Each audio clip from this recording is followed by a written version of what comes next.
And as soon as the little diesel was cornered, he had nowhere to run.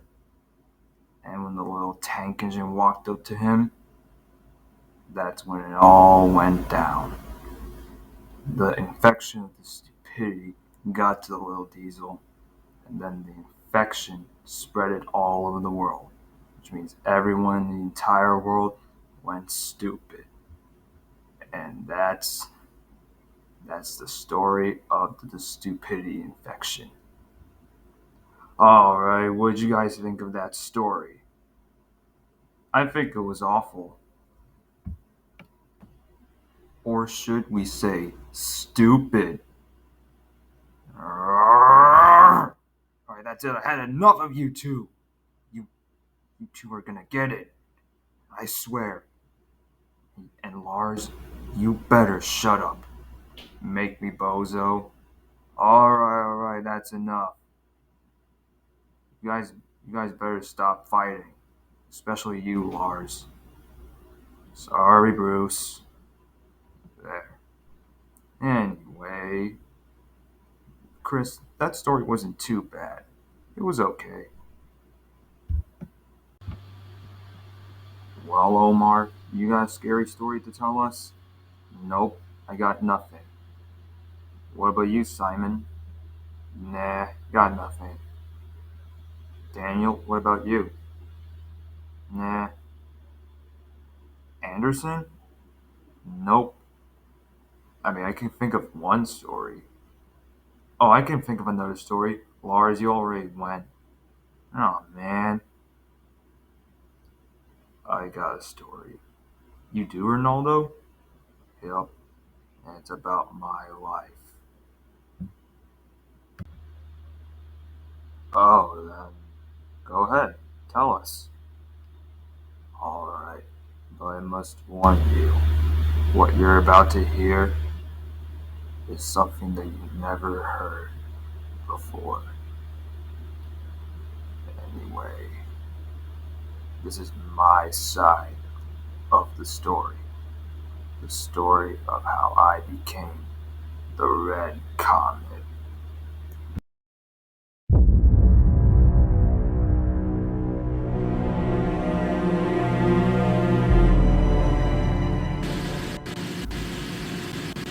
It was the year 1932 when all of us were completed. We were all just excited that we're ready to pull the Blue Comet passenger trains. I was mostly excited. Rick just didn't care at all. He just wanted to just pull like the passenger trains like regularly. He really didn't care of pulling them. However, I did. However, there was only one brother that had trouble fitting in, and that brother was my brother Colin. Colin was the oldest one out of all of us. He was numbered 811. And of course, if you add 10, if you if you get a calculator, you put 811, add 10, you can see what number pops up. Anyway, Colin had trouble fitting in. He was the oldest one. He made sure that we didn't get into trouble. However, that's when things went downhill. Rick made fun of Colin because Colin would have a little bit of accidents. Like for example, his tender bounced off the tracks, and later then his front boat also bounced off the tracks. Rick, of course, made fun of Colin because of the fact that his bogies kept jumping off the tracks. Colin was even the older brother. He still let Rick made fun of him for this. However, it was that. Okay, hold on. Sorry, I just need to take one deep breath. Okay, now it was just this one night when Colin changed. one particular night that would change Rick forever. Oh, and it also would change my siblings' lives were particularly special culprits. The last thing he ever said to us was this: in a few years I will return, and anyone will never, ever forget. But Rick wasn't terrified at all. However, I was. That was the last thing I ever saw of Rick. He never returned after that night.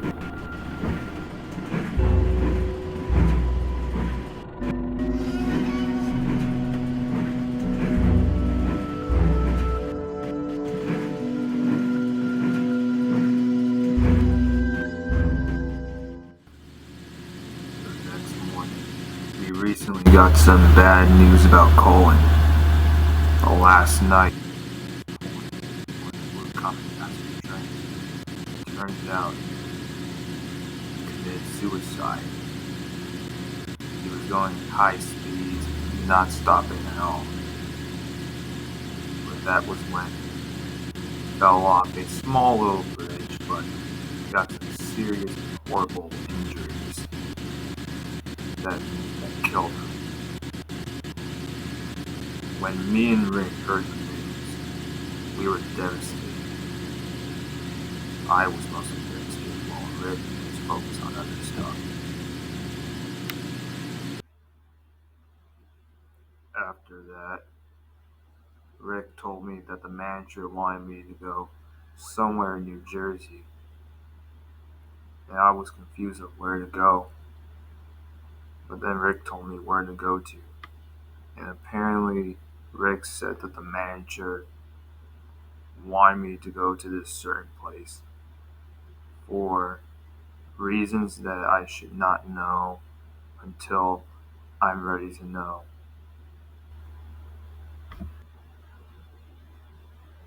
A week later, I came back feeling a little bit different.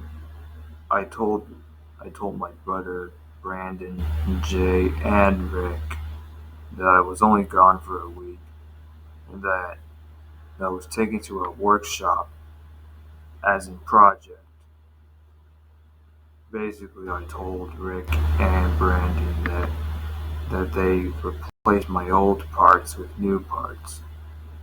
None on the outside and mostly on the inside, as I told my brothers.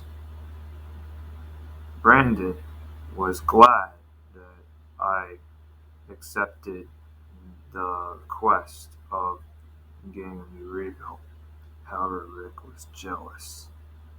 He was jealous that I was the one who got the new parts and he didn't.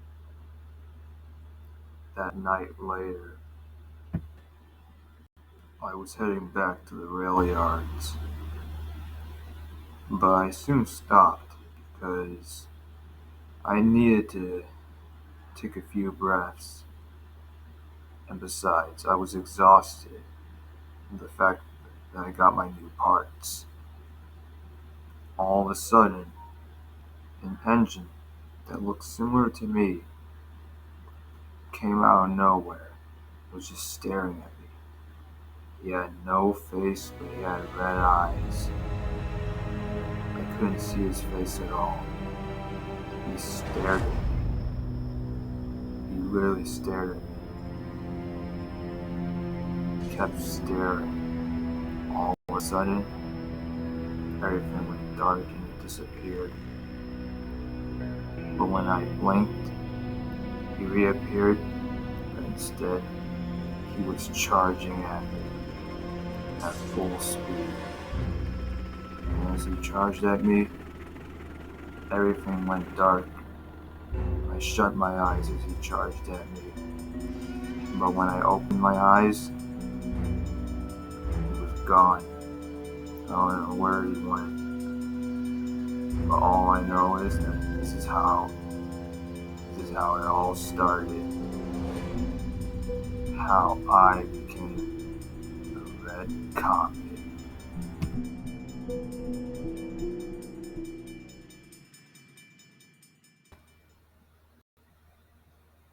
After last night, I haven't felt the same ever since.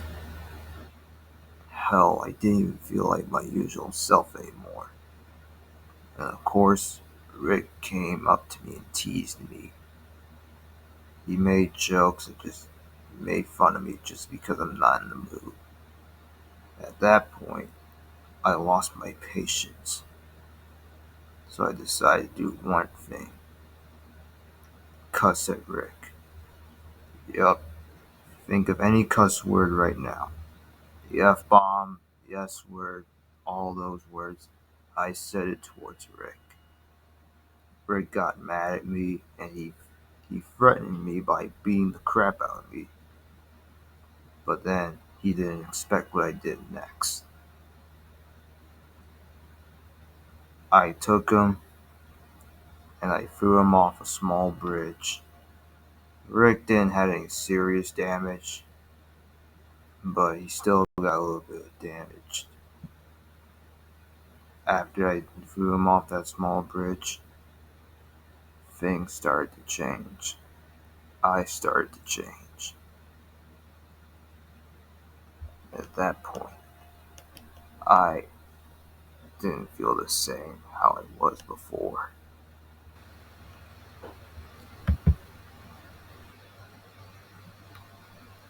I had awful dreams of me in my rail yards, seeing all my brothers and sisters dead.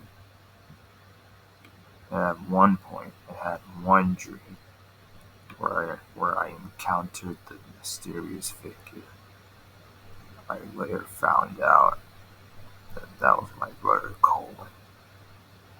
But I later soon found out that he changed his name to Colson.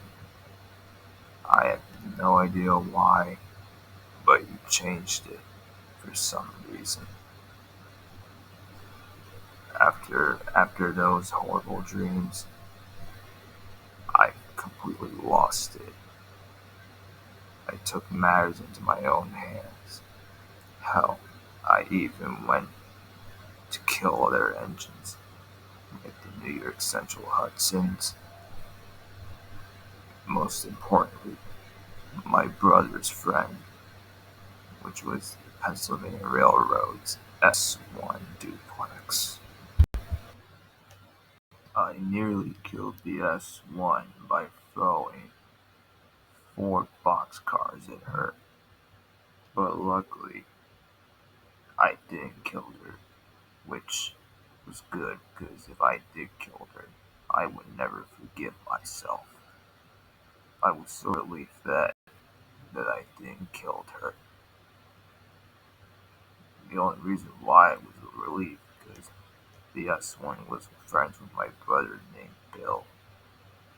Bill was also one of my oldest siblings, and I'm glad that he was able to look after for the S1. I know she's female, but I forgot her name. However, after that, I still didn't feel the same. I felt like I wanted to commit suicide, or worse, cause murder. Rick made a joke that I should murder my brothers and sisters, but after we made that joke, Rick just realized he made the worst mistake of his life. I would also like to mention the fact that the manager once told me I had to pull the Blue Comet passenger train. Of course I declined because I now pull freight trains. But then the manager got mad at me and he told me if I don't pull the Blue Comet passenger train, I might be scrapped. Or worse. Well, I can't think of a fate that could be worse than scrap, but possible chance I could be retired. So I accepted. I just pulled the Blue Comet passenger train, but instead of pulling it, I decide to do something much, much worse. While I was pulling the pass-through train, I managed to kill 81 people on the train. Only 12 people survived. It's probably one of the worst wrecks of the CNJ's history.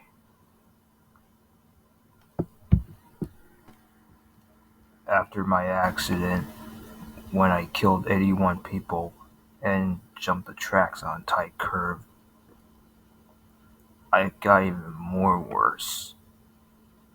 At that point, whenever I saw kids playing on the tracks, I would have the courage to run them over. Not just kids, also young adults. In total, I killed 3 kids and 2 young adults. But after that, I'm just gonna say this. Things got much, much worse. Now, after all of this, 1 year later, sorry, I just needed to cough. 1 year later, that's when my genocide started. My first victim was my brother Lucas. He had a horrible fate that no other engine would ever seen or have. I pushed Lucas into those coal droppers, and coal fell on top of him, leading him to suffocate and slowly dying. Holy crap! But it didn't end there. Instead, I went after for 3 of my siblings. Cindy, Bella, and Brandon J. They died the worst way possible. I threw 3 boxcars with explosives into the roundhouse that they were in. The boxcars exploded. Brandon had the worst injuries out of all of them. After that, more of my siblings died. Then, it was finally time for me to get Rick. He was the last one standing. While most of my siblings were dead, some had injuries, but they were still alive. So Rick was the last one standing, and that was my chance to take him out of this world.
away from me, you maniac! Get away! What the hell's going on? Renaldo is doing 100%. I think I lost it.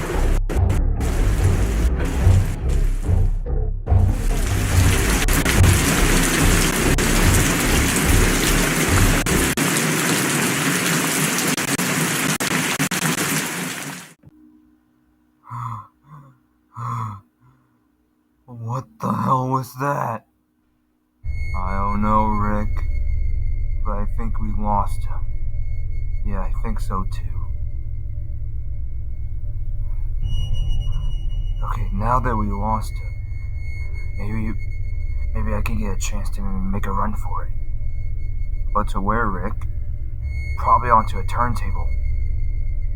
Oh, so that way you can turn around and go onto another track. Yeah, that's brilliant, Rick. Yeah, I know. But let's hurry up before he comes. Rick? What? What is it, driver? Look. Oh, no!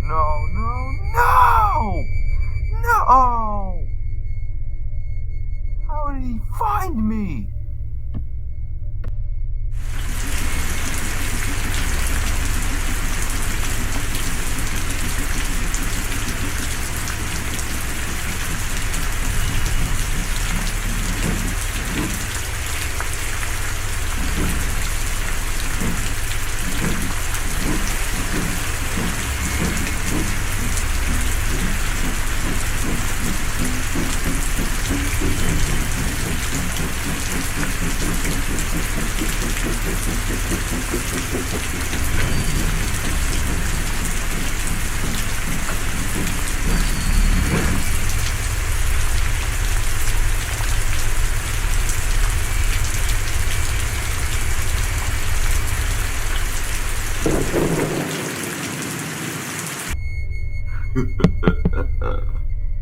Why, hello there, brother.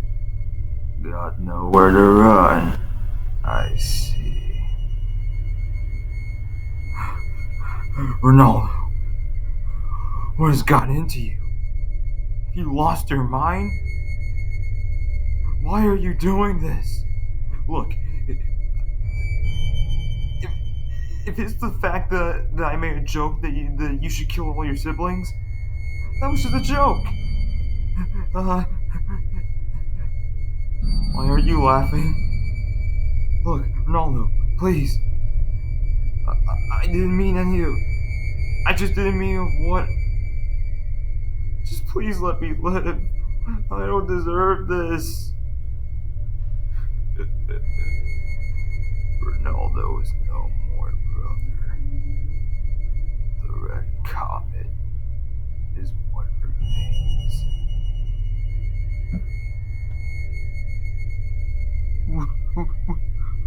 What? No. What are you talking about? Red Comet? What?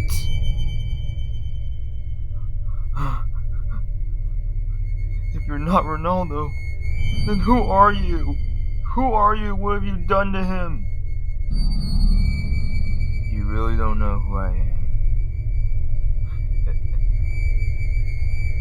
Well, let me give you a hint. 8-11. No. Yes. Colin? What? Why? Want to tell you the truth, Rick? I changed my name. What the heck? It's none of your business. What do you mean it's none of my business? You wouldn't understand. What are you gonna do? You gonna kill me? Well, if you're gonna kill me, do it. Just do it, Lord. Please. Please just leave the others alone. You know what? I'll let you live, Rick.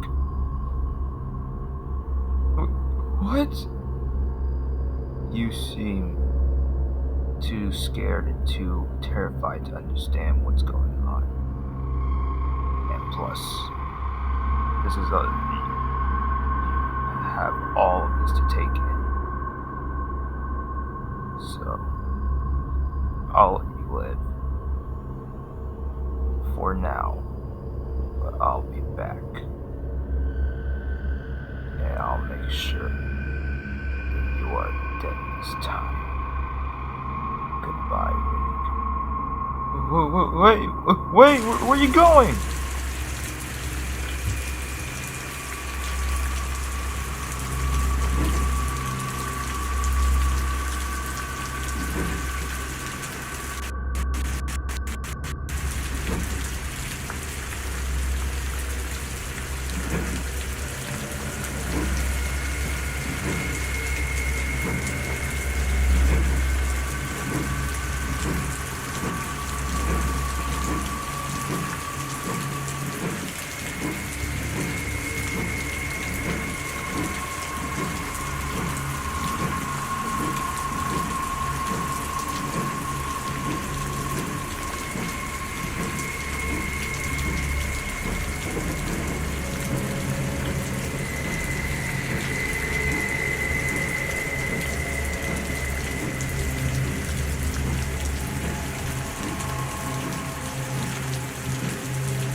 Okay, I think he's gone. Alright, now that he's gone, you think we should find a turntable? Oh, yes, absolutely. We gotta find one. We gotta find one so we can get out of here. Alright. You okay, Rick? No. I'm scared and just confused on what's going on. I feel you, Rick. But in the meantime, let's find a turntable and let's get out of here. Alright, driver. Oh, Rick! Oh, in front of you! Holy crap!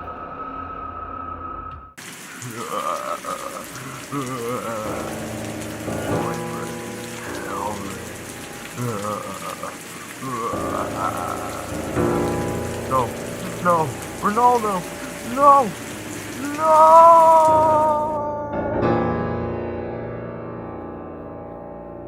After I pushed him off the bridge, I just laughed at him as he hit the ground. He landed under a pile of bushes. What made it even worse, that his tent rammed into a tree, and that caused the tree to fall onto Rick's cab, which did some major damage. As I looked at Rick on the floor, I can obviously, it's just clearly obvious that he was dead, and I found it funny. I just laughed at him. Kept laughing. That's when I laughed.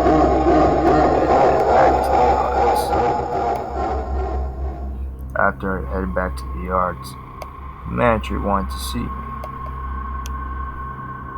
He wanted to talk to me about something.